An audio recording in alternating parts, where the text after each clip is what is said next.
menatapnya lama, membiarkan keheningan di antara kami berbicara lebih dulu. Dadaku terasa sesak, seakan kata-kata yang ingin keluar tertahan di tenggorokan. Dia masih menungguku, sorot matanya penuh harapan dan ketakutan. Aku menarik napas dalam lalu berkata pelan, "Aku tidak bisa pergi." Ekspresinya langsung berubah. Cahaya di matanya meredup, bibirnya sedikit terbuka, seperti ada sesuatu yang ingin ia katakan tapi tertahan. "Apa maksudmu?" Suaranya serak, nyaris berbisik. Aku menggigit bibir, berusaha menahan air mata yang mulai menggenang. "Aku mencintaimu, tapi aku juga mencintai hidupku di sini. Aku tidak bisa meninggalkan semuanya, rumah ini, pekerjaanku, semua yang sudah aku bangun." Dia tertawa kecil tapi getir. "Jadi, aku tidak cukup untuk membuatmu berubah pikiran." Aku menunduk. "Bukan itu." Dia menghela napas panjang, lalu mengusap wajahnya dengan tangan. Aku tahu, ini tidak mudah untuknya, ini juga tidak mudah untukku. "Aku mengerti," katanya akhirnya, suaranya lebih pelan dari sebelumnya. "Aku hanya berharap, mungkin kamu akan memilih aku." Air mata yang kutahan akhirnya jatuh. "Maaf," suaraku bergetar. "Aku tidak ingin kehilanganmu, tapi aku juga tidak ingin kehilangan diriku sendiri." Dia terdiam lama sebelum akhirnya mengangguk pelan. "Aku mengerti," ulangnya. Lalu, tanpa kata-kata lagi, dia berbalik dan berjalan pergi. Aku hanya bisa berdiri di tempat, menatap punggungnya yang semakin menjauh. Hatiku terasa kosong, seperti ada bagian yang hilang. Dan untuk pertama kalinya, aku benar-benar takut telah membuat pilihan yang salah. Hari-hari setelah perpisahan itu terasa berbeda. Biasanya, ada pesan darinya setiap pagi, menanyakan kabarku, mengingatkanku untuk sarapan.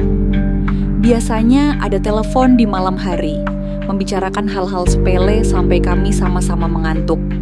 Tapi sekarang, semuanya sunyi. Aku masih berjalan di tempat yang sama, menjalani rutinitas yang sama. Tapi ada sesuatu yang hilang, sesuatu yang tidak bisa kugambarkan dengan kata-kata.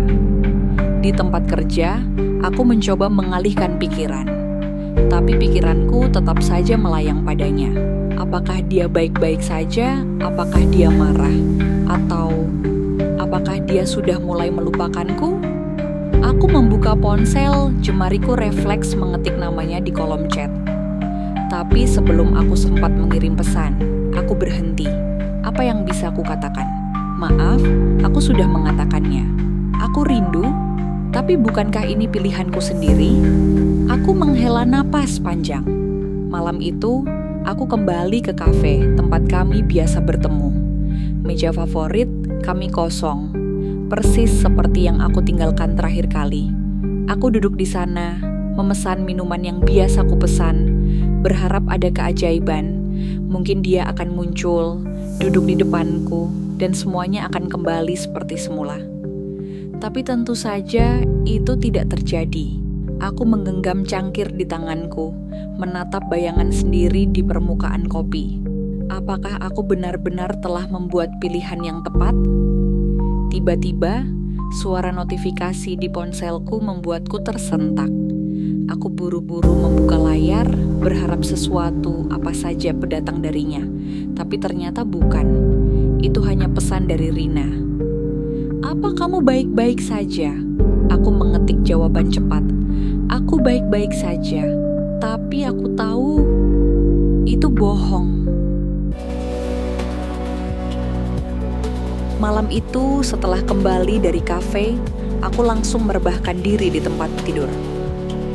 Lampu kamar tetap menyala, tapi pikiranku terlalu berantakan untuk peduli.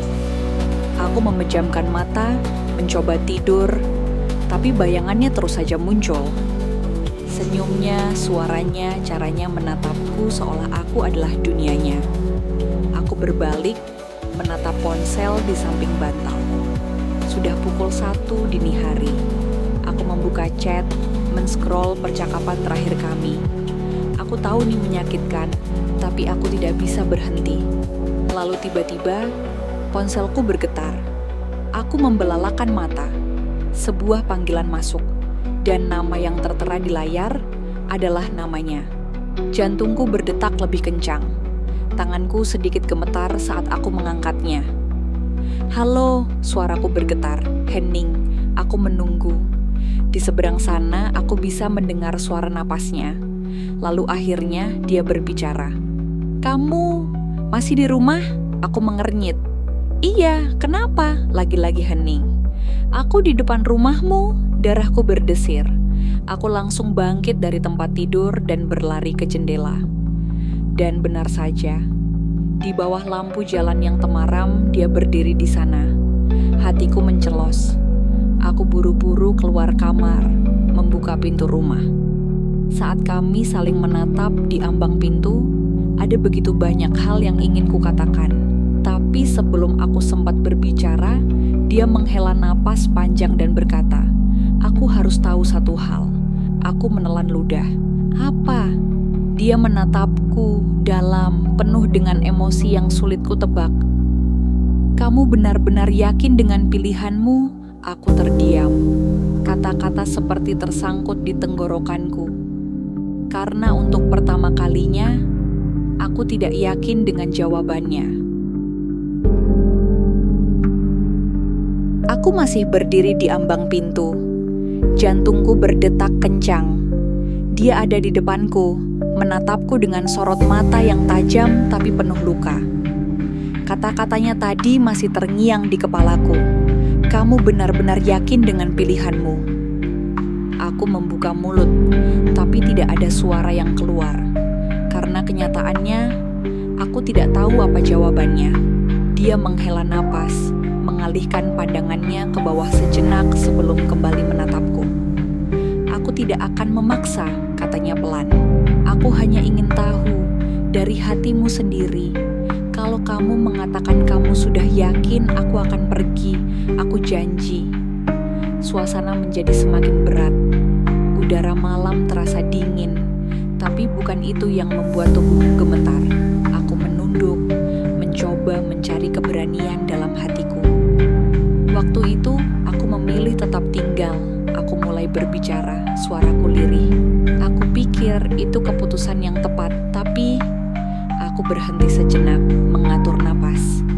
Tapi aku tidak tahu kalau akan sesakit ini. Dia menatapku dalam-dalam. Aku bisa melihat ekspresinya berubah, seperti ada secercah harapan, tapi juga ragu. "Jadi," suaranya nyaris berbisik, "kamu ragu?" Aku tidak langsung menjawab. Aku ingin mengatakan tidak. Aku ingin meyakinkannya bahwa aku baik-baik saja. Tapi aku tahu, kalau aku berbohong sekarang, aku hanya akan semakin menyakiti kami berdua. "Aku tidak tahu," aku akhirnya mengakui, "Henning." Dia menatapku lama sebelum akhirnya tersenyum kecil, tapi senyum itu tidak sampai ke matanya. "Itu sudah cukup," katanya pelan. Aku mengerutkan kening. "Apa maksudmu?" Dia tidak langsung menjawab. Dia hanya melangkah lebih dekat, mengangkat tangannya, dan dengan lembut menyentuh pipiku. Sentuhan yang begitu akrab, begitu familiar. Lalu dengan suara yang hampir tak terdengar, dia berkata, "Kalau kamu ragu, itu artinya mungkin kamu masih mencintaiku."